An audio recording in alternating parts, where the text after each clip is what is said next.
Hello everyone, this is Suhani. Welcome to my channel. तो इस video में मैं आपको बताऊंगी कि सीए फाउंडेशन के एग्ज़ाम्स का क्या लेवल होता है। इजी होते हैं, मॉडरेट होते हैं या डिफ़िकल्ट होते हैं। उससे नेक्स्ट चीज़ जो मैं आपको बताऊंगी इस कि इनकी लेंथ क्या होती है, लेंथी होते हैं या ठीक ठाक होते हैं। बाकी हम इसके मार्किंग स्टाइल पर थोड़ी सी डिस्कशन करेंगे कि मार्किंग स्टाइल स्ट्रिक्ट होता है या लीनियंट होता है। एंड सबसे लास्ट में गाइज मैं आपको कुछ टाइम मैनेजमेंट की टिप्स दूँगी कि आपको ऐसी कौन सी टिप्स को फॉलो करना चाहिए कि आपका टाइम पर सारा एग्ज़ाम हो जाए। तो वीडियो स्टार्ट करने से पहले मैं आपको बताना चाहती हूँ कि मैंने लॉ, मैथ्स और अकाउंट्स की सेपरेट टिप्स वाली वीडियो भी अपलोड की है। उनमें मैंने आपको कुछ लिस्ट ऑफ इजी चैप्टर्स भी बताए हैं फॉर मैथ्स। एंड मैंने सेपरेटली एग्ज़ाम टाइम टिप्स की वीडियो भी अपलोड की है। इन सभी वीडियो का लिंक आपको डिस्क्रिप्शन में मिल जाएगा, तो आप उन वीडियोज़ को भी ज़रूर चेकअप करना for additional tips. Starting with accounts मैं आपको बताना चाहती हूँ कि इसका लेवल इजी टू मॉडरेट के बीच में होता है। डिफ़िकल्ट तो डेफिनेटली नहीं होता। एंड अगर आप एक ऐसे स्टूडेंट हो जो कि अकाउंट्स में अच्छा है तो आपके इजीली 60 अबव आ सकते हैं अकाउंट्स में। अगर आप सिलेक्टिव स्टडी भी कर रहे हो फिर भी आपके इजीली 50 अबव आ सकते हैं अकाउंट्स में। एंड उससे भी अगर मैं लीस्ट लेके चलूँ तो आप इजीली पासिंग मार्क्स तो स्कोर कर ही सकते हो। तो अगर मैं एग्ज़ाम के लेंथ की बात करूँ तो ये एक ऐसा एग्ज़ाम है जो कि टाइम पर कंप्लीट हो जाता है।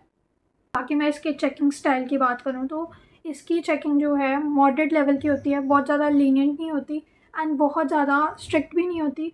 100% आपको स्टेप मार्किंग मिलती है एंड जितना आप करोगे उसके आपको डेफिनेटली मार्क्स मिलेंगे। लाइक आपका ऐसा नहीं होगा अगर आप थोड़ा बहुत लिख के आ रहे हो तो आपका कम्प्लीटली सारा आंसर गलत हो जाएगा।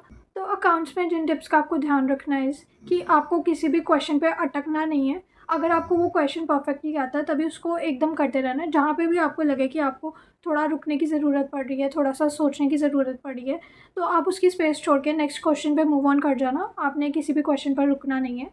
नेक्स्ट आता है हमारा लॉ का एग्ज़ाम। तो गाइज़ अगर मैं इसके डिफ़िकल्टी लेवल की बात करूँ तो ये of course moderate to difficult के बीच में ही होता है। काफ़ी बार ऐसा होता है कि आपका मॉडरेट लेवल का क्वेश्चन पेपर आता है कि लाइक बहुत इजी केस स्टडीज़ आती हैं, बट मोस्टली जो है डिफ़िकल्ट केस स्टडीज़ ही आती है, तो मैं इसको डिफ़िकल्ट ही कैटेगराइज़ करूँगी। बाकी अगर मैं लेंथ की बात करूँ तो ये लेंथी होता है मोर ऑफन, क्योंकि इसमें आपको लाइक आंसर्स लिखने में बहुत ज़्यादा टाइम लगता है। केस स्टडीज़ बहुत बड़ी बड़ी आ जाती हैं तो उनको रीड करना होता है एंड देन आंसर देना पड़ता है। आंसर में फिर आपको बहुत पूरा एनालिटिक्स वगैरह करना पड़ता है, एनालिसिस लिखने पड़ता है, फैक्ट्स लिखने पड़ते हैं, पूरी प्रोविज़न लिखनी पड़ती है एंड देन आपको आंसर लिखना स्टार्ट करना पड़ता है। तो लेंथ जो है इसकी मैं इसको लेंथी कैटेगराइज़ करूँगी। तो क्योंकि आपको पता है कि पासिंग परसेंटेज इस एग्ज़ाम की बहुत ज़्यादा कम होती है, तो अगर मैं इसके चेकिंग स्टाइल की बात करूँ तो लाइक वो भी मॉडरेट से स्ट्रिक्ट के बीच में ही होता है। लीनियंट तो डेफिनेटली नहीं होता। तो इस एग्ज़ाम में आपको टाइम मैनेज करने की बहुत ज़्यादा ज़रूरत है।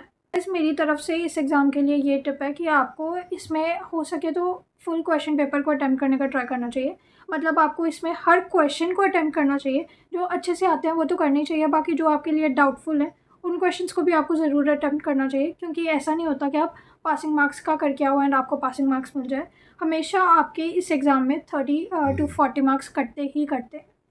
नेक्स्ट आती है क्वांटिटेटिव एप्टीट्यूड की बात। तो इस एग्ज़ाम का डिफ़िकल्टी लेवल जो है moderate to easy to difficult के बीच में भी होता है। ये पेपर टू पेपर होता है। लाइक हर एग्ज़ाम जो है डिफरेंट तरह का आता है, हर एक में चैप्टर्स का लेवल डिफरेंट होता है। तो इस एग्ज़ाम में मेरे पास एनालिसिस करने के लिए बहुत मटेरियल है।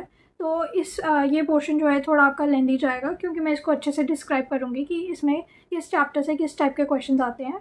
गाइज मैं स्टार्ट करने वाली हूँ सबसे मोस्ट रन आउट चैप्टर की, जो कि है मैथमेटिक्स ऑफ फाइनेंस। एंड मैं मैथमेटिक्स ऑफ फाइनेंस चैप्टर की बात करूँ तो इसमें से आपके मैं ये कैटेगराइज करूँगी कि टफ़ लेवल के क्वेश्चंस आते हैं, इजी भी आते हैं। लाइक मेरे 2 अटैम्प्ट थे, तो एक में मेरा बहुत ज़्यादा टफ़ क्वेश्चंस आए थे एंड एक में मेरे मॉडरेट लेवल के क्वेश्चंस आए थे। तो इन शॉर्ट मैं आपको बताऊँ तो इस चैप्टर में से आपके मॉडरेट और डिफ़िकल्ट के ही क्वेश्चंस आते हैं। बाकी मैथ्स में आप देख सकते हो मेरी वीडियो, जिसमें मैंने आपको लिस्ट ऑफ इजी चैप्टर्स बताए हैं। तो उसके जो हैं एक्चुअली में उन चैप्टर्स जो मैंने आपको बताए थे उन चैप्टर्स के एक्चुअली में इजी क्वेश्चंस आते हैं, इजीली अटेम्प्टेबल होते हैं। बाकी अगर मैं स्टैट्स की बात करूँ तो स्टैट्स के क्वेश्चन भी अटेम्प्टेबल होते हैं। अगर आपने ऊपर ऊपर से भी किया है स्टैट्स को तो भी आप उन क्वेश्चन को अटैम्प्ट कर सकते हो। स्टैट्स की थ्योरी की अगर मैं बात करूँ, लाइक ओवरऑल थ्योरी की आपकी बात करूँ, तो वो 20 मार्क्स की आती है। तो वो थ्योरी का लेवल जो है मेरे फर्स्ट एग्ज़ाम में ईजी था, बट मैं अगर सेकंड एग्ज़ाम की बात करूँ तो उसमें वो थोड़ा से मॉडरेट लेवल की थ्योरी आई थी आपकी, बट स्टिल जो है रेपिटेटिव क्वेश्चंस आए थे। बाकी अगर मैं लॉजिकल रीजनिंग की बात करूँ तो मेरे फर्स्ट एग्ज़ाम में बहुत मॉडरेट लेवल की लॉजिकल रीजनिंग आई थी, वाइल सेकंड एग्ज़ाम में जो है मेरे टफ़ लेवल की लॉजिकल रीजनिंग आई थी। तो इसकी भी जो आपके लेवल है मॉडरेट टू टफ़ के बीच में होता है। एंड अगर आप लॉजिकल रीजनिंग में बुक वाले क्वेश्चंस को अच्छे से कर लेते हो तो उसी लेवल के क्वेश्चंस आते हैं, थोड़ा बहुत चेंज होता है, ज़्यादा चेंज नहीं होता। तो अगर आपको बुक वाले क्वेश्चंस में कोई डिफ़िकल्टी नहीं आ रही तो डेफ़िनेटली आप एग्ज़ाम वाले क्वेश्चंस भी सॉल्व कर लोगे। बाकी गाइस अगर मैं इस एग्ज़ाम के लेंथ की बात करूँ तो ये एग्ज़ाम जो है लेंथ ही होता है आपका। एंड क्योंकि मैंने तो बहुत ज़्यादा सिलेक्टिव स्टडी की थी तो मेरा तो टाइम पर हो गया था। बट अगर आप फुल सिलेबस कवर करके चल रहे हो तो आपको इसमें दिक्कत आएगी, तो आपने इसमें अपनी स्पीड को मेंटेन करके रखना है। बाकी इस एग्ज़ाम में भी मैं आपको ये टिप देना चाहूँगी कि जो क्वेश्चन आपको पढ़ के टफ़ लग रहा है उसको ट्राई भी मत करने का, क्योंकि उसमें आपका बहुत ज़्यादा टाइम जो है वेस्ट हो जाएगा एंड उस चीज़ का फ़ायदा नहीं होगा। एट द एंड वो क्वेश्चन आपका स्टिल नहीं निकलेगा।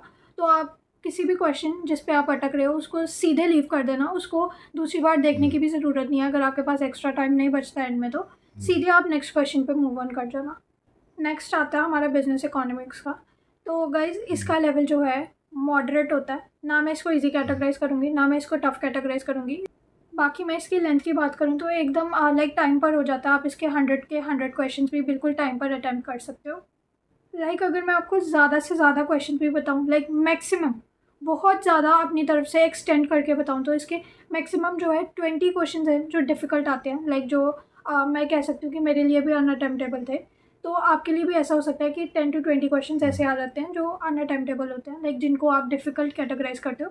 बाकी कुछ क्वेश्चन जो है मॉडरेट लेवल के होते हैं एंड ईजी लेवल के भी क्वेश्चन आपको देखने को मिलते हैं। बाकी इस एग्ज़ाम के लिए मैं आपको ये टिप देना चाहती हूँ कि इस एग्ज़ाम में आपको ट्राई करना है कि आप ज़्यादा से ज़्यादा वीडियोज़ सुनो रैदर देन ICAI के स्टडी मटेरियल से पढ़ने की, क्योंकि इसमें थ्योरी बेस्ड एग्ज़ाम है एंड प्लस ये आपका MCQ वाला एग्ज़ाम है। तो इसमें आपको ज़्यादा डिटेल्स याद रखने की ज़रूरत नहीं होती। एंड प्लस इस एग्ज़ाम्स में जितना आप सुनोगे देखोगे उतना आपके लिए ज़्यादा बेटर होगा दैन जितना आप खुद पढ़ोगे, क्योंकि उस टाइम पे हमारा पढ़ने के टाइम पे हमारा फोकस लेवल थोड़ा सा लो होता है या हमारा एनर्जी लेवल लो होता है। बट जब हम देख सुन रहे होते हैं तो हमारा एनर्जी लेवल मेंटेन रहता है, हमारा फोकस लेवल मेंटेन रहता है। तो इट्स बेटर कि इस एग्ज़ाम के लिए आप ज़्यादा से ज़्यादा मैराथन वीडियोज़ देखो एंड आप इसमें बाकी प्रीवियस ईयर के क्वेश्चंस होते हैं, रिपीटेटिव क्वेश्चंस आते हैं, वैसी वाली वीडियोज़ देखो on YouTube। So that's it for this video guys. If you found this video helpful, do give it a like and subscribe to my channel. Thank you so much.